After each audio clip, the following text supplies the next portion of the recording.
do a swipe now. Gucci sweater 5,000, stunning, buzzing. I be going up, no ceiling, ballin', running. Get to the paper, I'm peeling out. They gon' know me as legendary. You in the stands, I ain't need no commentary. Good competition, you gon' get buried. I don't cheat on the game, we get buried. They gon' know me as legendary. You in the stands, I ain't need no commentary. Ain't no opportunity, no secondary. I just throw it out like a Hail Mary. So that was a highlight reel of some of my most recent videos. If you guys don't know, my background is actually in video production, like social media, video production, and ads. I'm coming up on, I think, 7 years now doing that, and I've spent so much time learning, failing, growing, failing, lots of failing, but I've been very fortunate to figure out things that work in video, consistent things to make consistent videos that get high engagement. It's taken me a really long time, but I feel very fortunate to have found this niche where I feel like I can make videos that people enjoy watching for fun, like these ones, or ads that just, they don't feel like ads. Again, I don't want this to come across as like I have a big ego or like a big head, but I mention this because a lot of you have asked what I do for a living, how I shoot my videos, how I get high engagement on videos, how I shoot ads, and I finally made something to answer all those questions. I'd like to introduce you guys to Filmbase. Filmbase is an A to Z social media video course. It's built for beginners to professionals, everybody in between. You'll learn how I make social media videos and ads that have generated millions of views and millions in revenue. If you're interested in social media video production, either as a hobby or as a career, this is the one-stop shop for it. I cover it in 3 blocks. 1, shoot and edit. That's just the basics. That's how to shoot, how to set up your camera, how to edit, how to start with good ideas, everything at a basic level. Block number 2 is marketing. That's how to sell through video, how to increase conversions, increase watch time. I'm gonna do some breakdowns and walkthroughs of ads and videos I've shot in the past that have done well and talk about why. And the key here is value. Why should they care about what you have to say? What value are you bringing to them? Why should they watch your video to the end? Then the third and final course block is execution. Ideas are a dime a dozen. Execution is everything. So in this final course, you're gonna get dedicated guidance on how to implement all these skills. So if that sounds like something that interests you, I'd love to have you. Click the first link in the description below. You can catch 50% off Black Friday sale. I'll see you in there.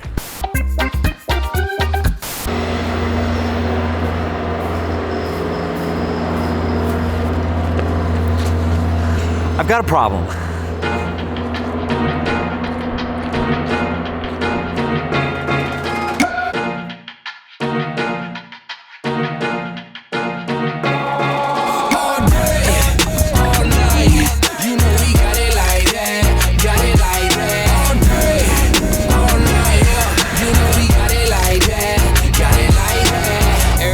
Get it, every day I got it, got enough. But first, everybody solid worldwide, now I'm trending. awesome, thank you. All right, you too. How they gonna stop it? We the talk of the town. Look at me now, up in up. You see, this is more of an issue about space. I'm gonna skip the labor and get right to the baby here. Including my wife's car, I've got 1, 2, 3, 4, 5 cars. 5 cars total, 2-car garage. And this freaking thing right here, Ricky the Raptor, doesn't even fit in the garage. So don't get me wrong, growth is a great thing, but I feel like I'm always like at this crossroads in my life where it's like, what is the next step? And naturally the next step is, oh, well, Stefan, you better fix that check engine light on the Raptor. I know. To be honest, I couldn't tell you why there's a check engine light already. I've owned this truck for like 2 months. I've done nothing but baby it.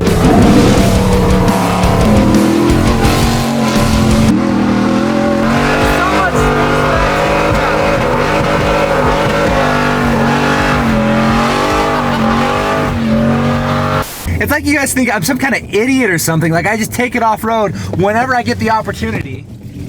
You know the best part? The road is right down there. And this is better, right? This is the correct option. Given a lot of choices in life, you can take the high road or you can take the low road. We're just taking the high road. And we're good. I just know too, there's gonna be some of you homies down below that are like, oh, you wouldn't have had this problem if you bought a Chevy, if you bought a Dodge, or insert your favorite brand of truck here. And P013C. P013C, P013C, O2 sensor slow response. Nice. Now, when a car breaks, what do? Do we fix it? No, we don't. We drive a new one. Procrastination.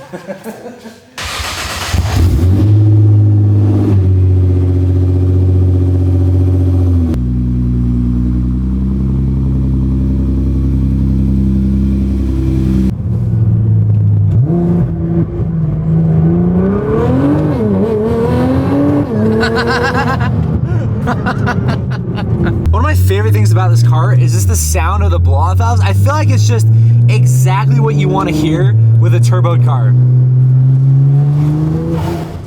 It's just so like, it's just so apparent. Like it's just right there.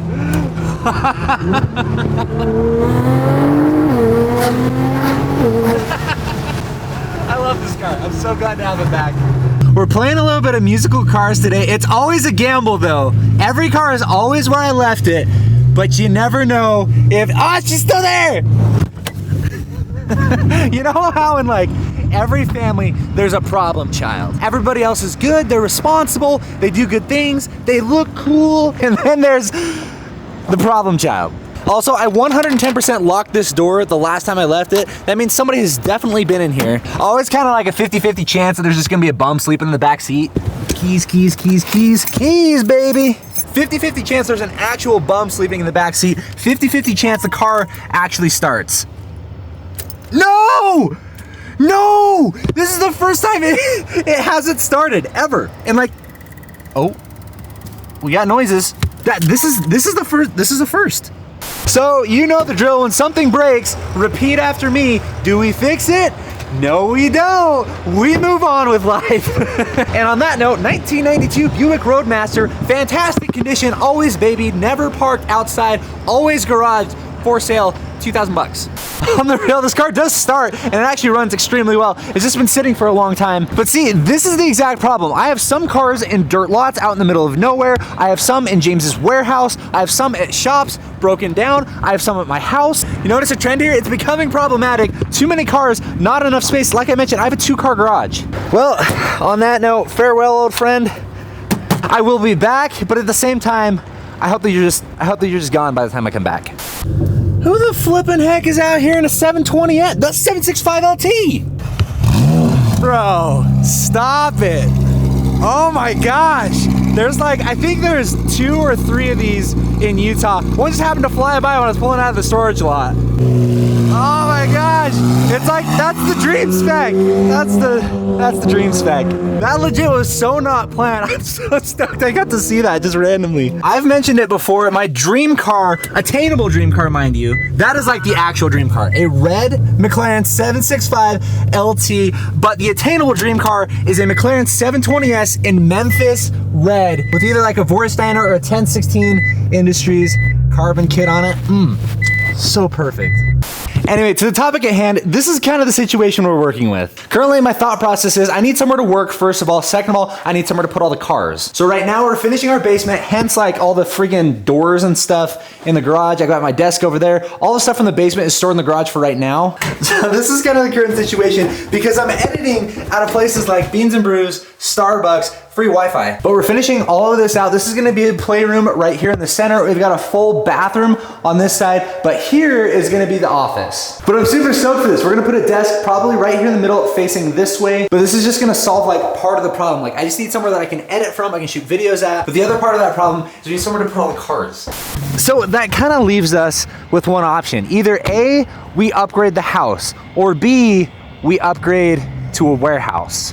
You can tell that James is like such a genuinely nice dude because he lets me store a lot of my stuff there, a lot of my cars there. He's let me work. I practically built this entire car at his warehouse. But if you guys know anything about anything or have seen any of his recent videos, he's building his dream house right now. That lease is gonna end at his warehouse. And chances are he's just gonna move on with life. Like why would you have a separate warehouse when he's gonna have 2 massive garages in his house? And when I say 2, I really mean like 4 because he's gonna have 2 normal sized garages, 2 like warehouse sized warehouses anyway. The point is he's gonna have more space than he knows what to do with. Now his house isn't supposed to be completed until probably early to mid next year, 2022. So that means I've got a little bit of time, but I've got to start planning right now. Because again, we've got the GTR, we've got the Corvette, we've got the Raptor, we've got the Donk, and we also have my wife's car. And obviously I'm not gonna park all the cars outside, especially when all of them start to get to this level. But at the same time, the housing market is absolutely insane right now. So I'm not really inclined to want to buy a house. So is the obvious answer that we get a warehouse space and build out like a fantasy factory. I don't know if any of you guys have ever watched Rob Dyrdek's Fantasy Factory.